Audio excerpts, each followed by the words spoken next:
Facebook actually. So guys, you're on Pokemon Go? We're on Pokemon Go. Are the servers up? Yeah, they're back running. I just caught one. They're back running? Okay, and what have you collected this morning? Dogito. Yeah, I got 3 of them. Have you got the car at the little park around the corner? No. There's some on the corner back up here, but I couldn't get the car before because the servers were down. Oh, it should be working now. Rock and roll. Okay, I'm off to get that. Anyway, have fun, guys. Pokemon Go. If you haven't loaded it already, grab a hold of it and have a look at what the technology does. Quite amazing.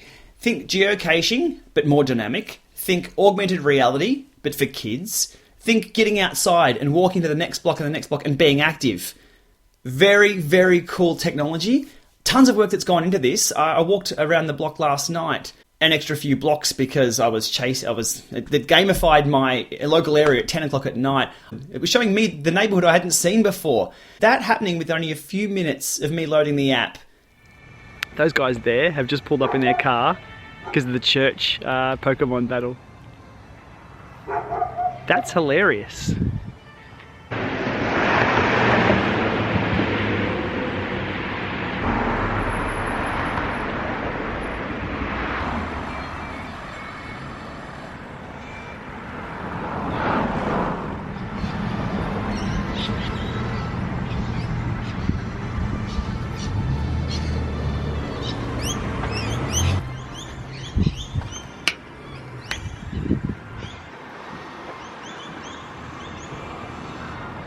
They've actually nailed this. The potential of this platform is pretty huge. This is why Zwift has grabbed my attention so much. The potential of the platform, what it does, and the experience that it gives is something very, very new. I see Pokemon Go is exactly the same. Now, I'm not too much of a Pokemon fan. I sort of missed that in my childhood.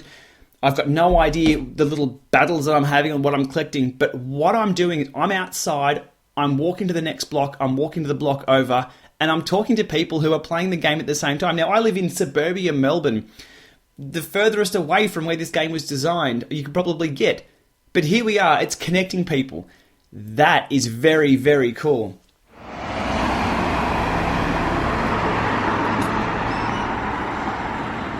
If the game has put something within the vicinity of a business, some businesses are even putting up signs welcoming Pokemon Go players, or adopting this, new world, I guess you'd call it.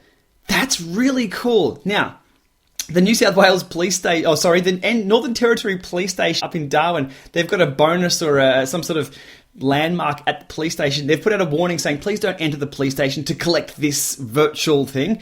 But I'm sure if you carried a slab of beer in, you'd get in, no worries.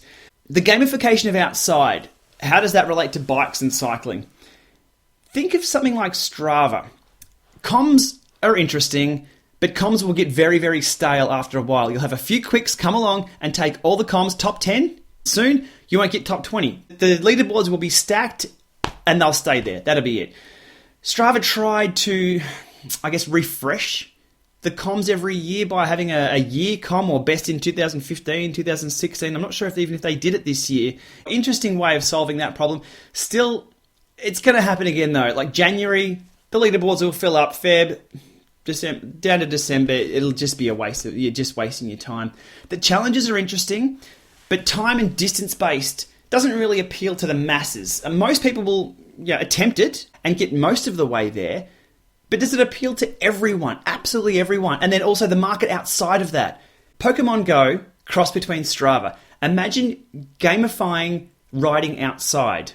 Bit different to Zwift, but hey, hold that thought. If you had a challenge, a geocache on a bike, think Melbourne-Roubaix is exactly this. We had sectors to go to complete, and at the end of the day, we ended up at the velodrome, and we all had a heap of fun. A mashup between Pokemon Go and Strava. You could do this every weekend, any time of the day, 24/7. They could have challenges out there that people could do and network with and compete together, different times of the day, different parts of the world. This is pretty cool. I love this technology and I can't wait to see where it's going to go. And I want to know if something's going to be invented, it has to be a thought first. I'd love to know what we're going to see next.